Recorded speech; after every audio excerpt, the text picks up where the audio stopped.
Hi viewers, உங்கள் பில்டிங்கில் CCTV camera இருக்கா? இந்த விஷயத்தை கண்டிப்பாக கவனிங்க. இப்போ நம்ம பில்டிங்கில் பார்த்தீங்கன்னா பார்க்கிங்லாம் வந்து கேமரா மாட்டி வச்சுருப்போம். எக்ஸாம்பிளுக்கு சொல்கிறேன், சப்போஸ் வந்து யாரோ பைக் திருட வந்துட்டாங்க, பைக்கை திருடின்னு போயிட்டாங்க. நம்ம மறுநாள் காரில் எழுந்து சிசிடிவி ஃபுட்டேஜ் செக் பண்ணுவோம். பார்த்தா எல்லாம் பிளாக் அண்ட் ஒயிட்டாக தெரியும், சரியாக ஆள் மூஞ்சிலாம் தெரியாது. அந்த மாதிரி ப்ராப்ளம்லாம் ஃபுல் கலர் தெரியும். புதுசாக ஒரு கேமரா வந்திருக்கு. பழைய கேமராவில் எப்படி தெரியும், புது கேமராவில் எப்படி தெரியுன்றதை வச்சுருக்கேன் பாருங்கள் வீடியோ. இந்த கேமராக்கு பேர் பார்த்தீங்கன்னா full colour camera. Full night and day கரெக்டாக தெரியும் எல்லாமே. கேமராவில் பார்த்தீங்கன்னா எல்இடி லைட் மாதிரி ஒன்று வச்சுருக்காங்க. நம்ம லைட்லாம் ஆஃப் பண்ணோன்னா அந்த எல்இடி லைட் எரியும். அந்த லைட் வெளிச்சத்தினால நைட்லேயும் கரெக்டாக கலர் எல்லாமே க்ளீனாக தெரியும் யார் என்னன்றது. புது கேமரா மாட்டிங்கன்னா நைட்டில் அதில் எல்இடி லைட் ஆன் ஆகும். அந்த லைட் வெளிச்சம் எவ்வளோ தூரம் போதோ அவ்வளோ தூரம் இருக்கிற எல்லாமே க்ளீனாக கலர், எல்லாமே க்ளீன் கலர், எல்லா கலரும் காட்டும்.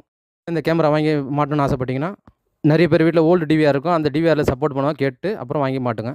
இல்லை இன்னொரு விஷயம் இருக்குது, சொல்கிறேன் கேளுங்க. இந்த கேமரா மாட்டிக்கிற இடத்துல வெளிச்சம் பிரைட்னஸ் நல்லா அதிகமாக இருக்கும். நம்மளும் நைட்லாம் போட்ட மாதிரி திருட வரணும், டார்ச் செட்டே தேவையில்லை, அப்படியே திட்டிட்டு போயிடுவான். கேட்கலாம், டே இது மாட்டுன்னு சொல்கிறியா, மாட்டு வேணாலும் சொல்லிடான்னு. கேமராவில் இருக்கிற ப்ளஸ் மைனஸ் ரெண்டுமே சொல்லணும் இல்லையா? அதனால தான் சொல்கிறேன்.